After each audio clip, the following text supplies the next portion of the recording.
প্রিয় দর্শকবৃন্দু, আমন্ত্রণ জানাচ্ছি এখনই সময় টিভির পক্ষ থেকে। শুরুতে থাকছে আন্তর্জাতিক সংবাদ শিরোনাম। গাজায় ইসরায়েলি হামলার প্রতিবাদে মরক্কোয় ব্যাপক বিক্ষোভ। গাজা উপত্যকায় ইসরায়েলের চলমান বিমান ও স্থল হামলার প্রতিবাদে মরক্কোর রাজধানী রাবাতে হাজারো মানুষ রাস্তায় নেমে বিক্ষোভ করছেন। গতকাল রবিবার অনুষ্ঠিত এই বিক্ষোভে অংশগ্রহণকারীরা ইসরায়েলি নৃশংসতার বিরুদ্ধে ক্ষোভ প্রকাশ করেন এবং যুক্তরাষ্ট্রের সমর্থনের নিন্দা জানান। গত কয়েক মাসের মধ্যে এটি মরক্কোর অনুষ্ঠিত সবচেয়ে বড় বিক্ষোভগুলোর একটি। রাজধানীর বিভিন্ন সড়কে বিক্ষোভকারীদের দল নামে তারা ইসরায়েলের পতাকা পদদলিত করেন এবং হামলায় নিহত হামাস নেতাদের ছবি সম্মিলিত ব্যানার বহন করেন। অনেকের হাতে ছিল বাস্তুচ্যুত ফিলিস্তিনিদের ছবি সংবলিত পোস্টার, যেখানে যুক্তরাষ্ট্রের সাবেক প্রেসিডেন্ট ডোনাল্ড ট্রাম্পের ছবিও যুক্ত ছিল।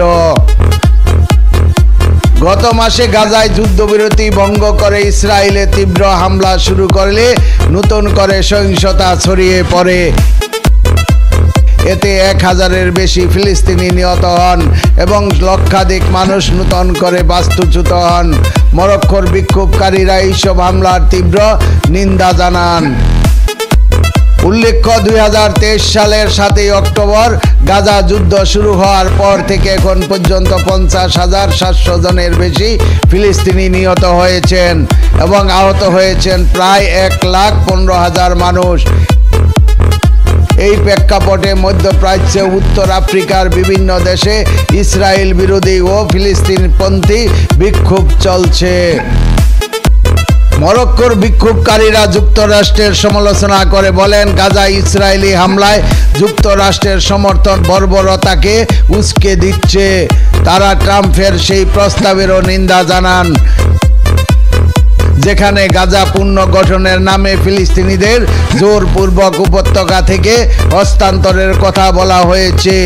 আরব দেশগুলো এই পরিকল্পনাকে জাতিগত নির্মূলের ছক হিসেবে বর্ণনা করছেন।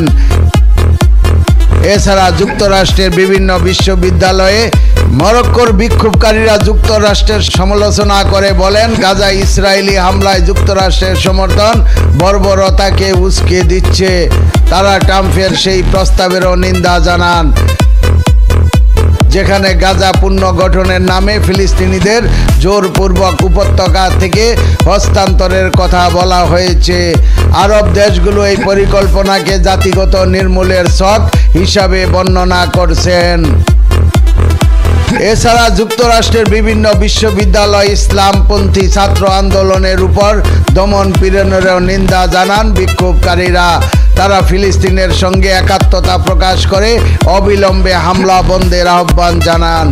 প্রিয় দর্শকবৃন্দু, আজকের প্রতিবেদন এই পর্যন্তই শেষ করছি। আমি মনসুর রহমান পাশা, এখনই সময় টিভি। আল্লাহ হাফেজ।